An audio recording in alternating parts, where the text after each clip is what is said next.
혹시 디지털 풍화라는 말을 들어보신 적이 있으신가요? 우리가 알고 있는 풍화라는 단어는 세월이 지나 깎여나가거나 오랜 시간을 겪으며 점점 지표 환경에 걸맞는 물질로 변화가는 과정인데, 자연환경에 노출되지 않은 디지털 데이터의 풍화라니요. 종이에 인쇄된 오래된 사진이 시간이 지남에 따라 색이 변하는 것은 이해가 되지만, 디지털 데이터가 시간이 지났다고 화질이 나빠지는 것은 불가능하다고 생각했습니다. 그런데 인터넷을 돌아다니다 보면 실제 디지털 데이터가 풍화가 일어난 것을 확인할 수 있습니다.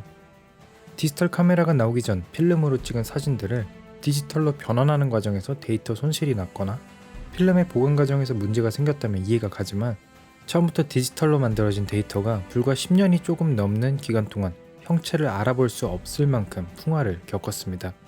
도대체 디지털 데이터에 어떤 일이 일어났길래 필름의 자연 풍화보다 더 빠른 시간 내에 디지털 데이터가 원래의 모습을 잃게 되었을까요? 심지어 몇몇 글에서는 JPG 파일은 가지고만 있어도 점차 붕괴한다는 이야기가 도는데, 과연 사실인지 한번 알아보겠습니다. 일명 디지털 풍화라 불리는 현상이 일어난 데이터는 음성 파일의 경우 고주파 영역이 심하게 날아가 마치 조그만 굴 안에서 이야기를 하는 듯한 소리가 들리고, 사진이나 영상 파일은 화질 저하와 함께 흰색 배경은 누렇게, 글자는 깨지며 한눈에 봐도 엄청 오래된 듯한 느낌을 주게 됩니다. 그런데 인터넷에 돌아다니는 수많은 디지털 풍화 데이터의 생성 시기는 길어야 10년 내외이고, 심지어 며칠 되지 않은 데이터도 디지털 풍화 현상이 발생한 것을 확인할 수 있습니다. 이는 실제 자연에 의한 풍화가 아닌 데이터의 압축에 의해 발생하는 현상인데, 데이터를 압축해서 보내는 이유는 우리가 여행을 갈 때 캐리어에 짐을 빼곡히 채워넣는 것과 같습니다. 캐리어의 용량은 한정되어 있는데 담아야 할 짐이 많다면 우리가 선택할 수 있는 방법은 두 가지죠. 꼭 필요하지 않은 짐을 덜어내 용량 자체를 줄이거나 어떻게든 꾹꾹 눌러 담고 캐리어의 지퍼를 잠그는 것 말입니다. 우리가 짐을 쌀 때 위에 두 가지 방법을 모두 사용하는 것처럼 컴퓨터도 마찬가지입니다. 꼭 필요하지 않은 짐을 덜어내는 것을 손실 압축이라 부르고, 어떻게든 꾹꾹 눌러 담는 것을 무손실 압축이라 부르며, 물론 두 가지 방식을 동시에도 사용합니다. 따라서 여행을 떠나기 전 미리 짐을 덜고 떠났다면 여행지에서 집에 두고 떠난 짐을 찾을 수 없듯이, 손실 압축을 하고 나면 원본 데이터로 되돌릴 수 없습니다.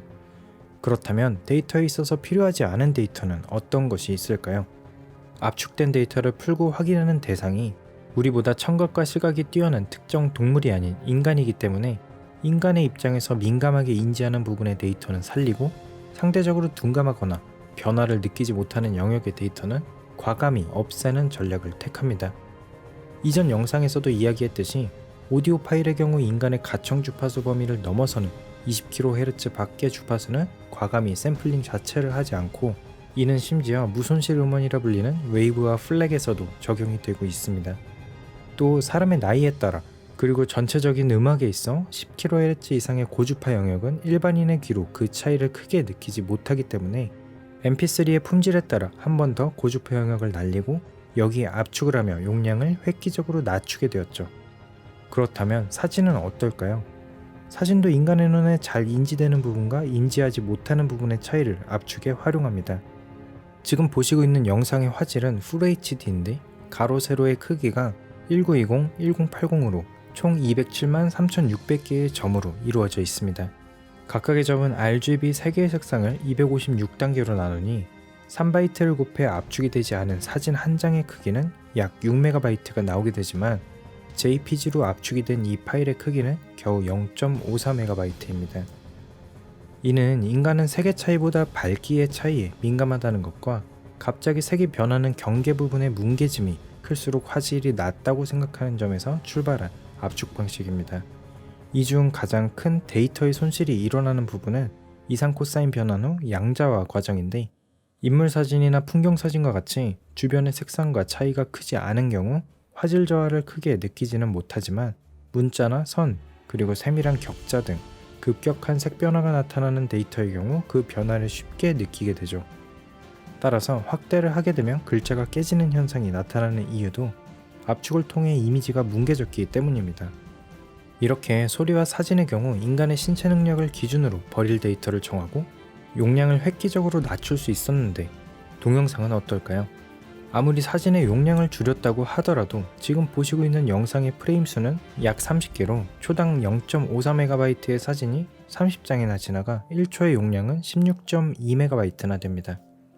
제 영상의 평균 길이가 약 9분 정도 되니 오디오를 제외하고 영상만 8.5GB가 나오겠네요. 물론 사진이 JPG로 압축조차 되지 않았다면 제 영상의 크기는 938GB였습니다. 고작 10분도 채 되지 않는 영상을 보기 위해 1TB짜리 하드디스크 한 장이 필요한 어마어마한 용량이 필요했던 것이죠.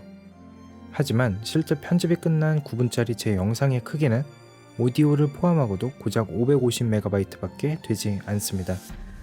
이렇게 1000분의 1이 넘는 압축 효율을 얻을 수 있었던 이유는 이전의 프레임이 가진 정보를 활용했기 때문입니다. 비행기가 착륙하는 영상에서 배경은 변화하지 않았으니 변화하는 비행기의 정보만 입력하면 사진을 하나하나 저장하는 것보다 엄청난 효율을 얻게 되죠.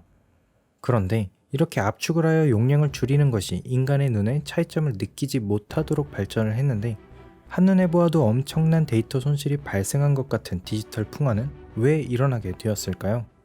이는 여러 사람들을 거치며 압축이 이루어졌기 때문에 그렇습니다. 어렸을 때 알geb로 압축을 하면 용량이 줄어드는 것을 보고 압축을 계속하면 용량이 작아질 줄 알고 해본 적이 있는데 압축을 더한다고 용량이 줄어들지는 않더라고요. 그 이유는 압축을 다시 풀었을 때 원본 파일 그대로 돌리기 위해서 최소한의 데이터가 필요했고 그 데이터들은 더 이상 압축이 불가능했기 때문에 용량이 줄어들지 않은 것인데요. 하지만 손실 압축의 경우는 다릅니다. 원본 데이터의 손실을 허용하는 손실 압축의 경우 무한정 압축할 수 있는데 특정 사이트에 업로드하거나 핸드폰 캡처 사진을 공유하는 경우 자체적으로 압축이 누적되며 화질이 저하됩니다. 지금 보이는 풍경 사진에 지속적인 압축이 일어날 경우 변화하는 모습을 보시면 디지털 풍화가 어떻게 진행이 되는지 잘 아실 수 있습니다. 그럼 여기서 디지털 풍화가 시간이 지나면서 파일 자체의 데이터가 자연적으로 붕괴되는 것이 아니라 이곳저곳을 떠돌아다니며 겪은 압축의 과정을 통해 만들어진 결과물이라고 할 수 있겠네요. 따라서 아무리 디지털 풍화가 되어 원본의 모습을 찾지 못하더라도 이 세상 어딘가에는 원본이나 원본에 가까운 이미지를 찾을 수 있어 다시 찾아 넣는다면 데이터를 복구할 수 있습니다. 마찬가지로 오래된 동영상들도 이곳저곳을 돌아다니며 재가공되고 압축 포맷도 변화하며 조금씩 디지털 풍화가 이루어졌고 결국 극악의 화질을 보여주게 되었죠. 저도 이제 나이가 들었는지 유튜브 알고리즘에 의해 가끔 뜨는 옛날 영상들이 굉장히 반갑습니다. 그런데 영상의 품질이 좋지 못해 아쉬움이 남는데요. 아마 방송국 어딘가에는 원본 영상이 있을 텐데 지속적으로 원본 영상이 풀렸으면 좋겠습니다. 그럼 오늘 영상은 여기까지입니다. 다음번엔 더욱 흥미로운 영상으로 다시 찾아뵙겠습니다. 감사합니다.